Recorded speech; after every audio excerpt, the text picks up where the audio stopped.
Today I want to dive into classic Sim PC games that pretty much built my entire childhood and kind of see how that little child god complex progressed with each game and each year. You don't realize that you're just like a kid in a little kid world. You start thinking like, you know what, I could be somebody. So for me, I'm going to start with the OG, the game that started it all, that made me go down this dark path of trying to build things and make things, SimCity. Specifically, SimCity 2000 and then SimCity 3000. For me, SimCity 2000 was a gateway drug. It opened up this whole other world of trying to play God over digital people. This game came out in 1993, but I didn't really play it till the late 90s. And when I finally played this game, it made me realize like, oh, I could actually control something. Because up until then, you're just told when to sleep, when to eat, when to go to school, when to breathe, when to do anything. And so this is why when you got your own city, you're like, I'm gonna fucking run it my way. And you became like a little tyrant. I think that was part of the fun. SimCity 2000 also introduced me to urban planning and made me believe that, oh, in the future, cities are going to be different because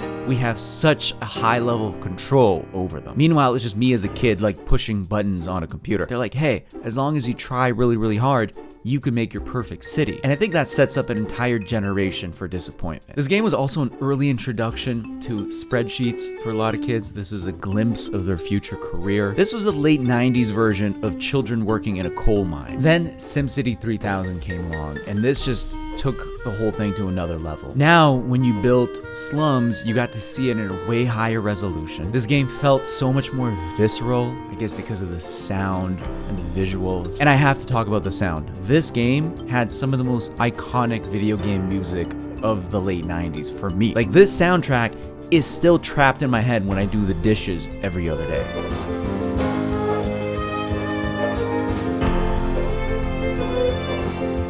They didn't have to make the music this good. They're like, let's make it just so memorable, it's gonna haunt millennials for the rest of their life. The scope of this game was so much bigger, the amount of things you could do, even the menu system. And I would say this was the beginning of my child god complex. I thought I could genuinely run a city, and if I could just build it my way, there would be no problems in the world. Okay, so now, as like a little mini Genghis Khan, my tastes started to evolve. It wasn't enough that I now wanted to control a city, I wanted to micromanage the lives of the individual people in the city. And that's where The Sims came in the year 2000. My mom bought it for me for my birthday, and I think the only reason she got it was because she looked at the box and thought it was like a family simulator, which I guess it kind of is, but she did not know the horrific things you could do in this game. One of the biggest crimes this game committed was convincing an entire generation of kids that you could afford a detached home by just working a regular job. And again, I think the developers knew what they were doing. They knew as adults how soul-crushing the world was, but they're like, let's not pass this down to the younger generation. And I actually respect them for it. The Sims made it possible for me to experience the dissatisfaction of arranging your furniture multiple times and still not being happy with it, just like in the real world. Very similar to SimCity 3000, The Sims had an amazing soundtrack. I guess this was the golden age where games started to get really good soundtracks, because up until then, music for games was kind of like an afterthought. Anyway, The Sims was a huge part of my life. This was my original Animal Crossing. I wouldn't be shocked if like 90% of people in architecture or interior design are in it because of SimCity and The Sims. Okay, moving on. The God complex started getting worse and worse. This time, it was a god complex with a hint of fun. It was a game called Coaster Tycoon. A lot of people my age might know Coaster Tycoon as the best thing to fall out of a cereal box. The idea was to build an amazing amusement park that people could enjoy or possibly die in. Depends on how you build your park. You could even make your own roller coasters, and there's like no safety inspection on these coasters. Like, people could just fly into oblivion. The game just kind of trusted you not to be a monster, which was a big mistake. The thing with this game is it made business in general seem so easy, because all these games, like, you just somehow start out with the land, with the money, you could just make stuff, and you thought, yeah, I am a tycoon, I am an industrialist. Just listen to the sound of those cash registers.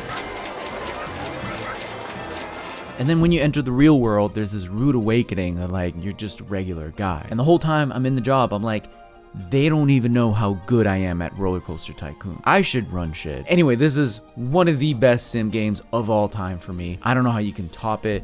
I know there's been many more games after this. It's inspired many more games. But this was the game that for a brief moment in time gave me a glimpse of what's possible and just really got me into the idea of like building shit. Because if you're one of the lucky kids who was athletic, you'd be out just playing sports. But then if you were like a little weebo kid, you'd be inside building a roller coaster. And that's what I was doing. So in a way, I guess I owe my life and my career to these games. Anyway, moving on to Theme Hospital. This is where I started to reach Bill Gates' level of God complex. It was also a nice preview for a little kid of how dysfunctional the actual medical system is. It was just fun as a kid because you got to treat digital people for fake diseases like inflated head. Little did we know these were real problems out in the real world. I really liked Theme Hospital. It wasn't my favorite like some of the other games, but it was kind of unique in the sense that it let you build an otherwise boring thing like a hospital, but somehow they made it fun. You had to figure out how to purchase the machines and hire the staff to treat all the people that were coming in through the front doors. You had to like guide your patients through an experience, like an area they could wait in. It seemed like a game that wouldn't be fun, but actually was. And like the visual style was really cool. I already got to be an amusement park baron, and now I got to be a hospital CEO. Moving on to the last game on this list that made me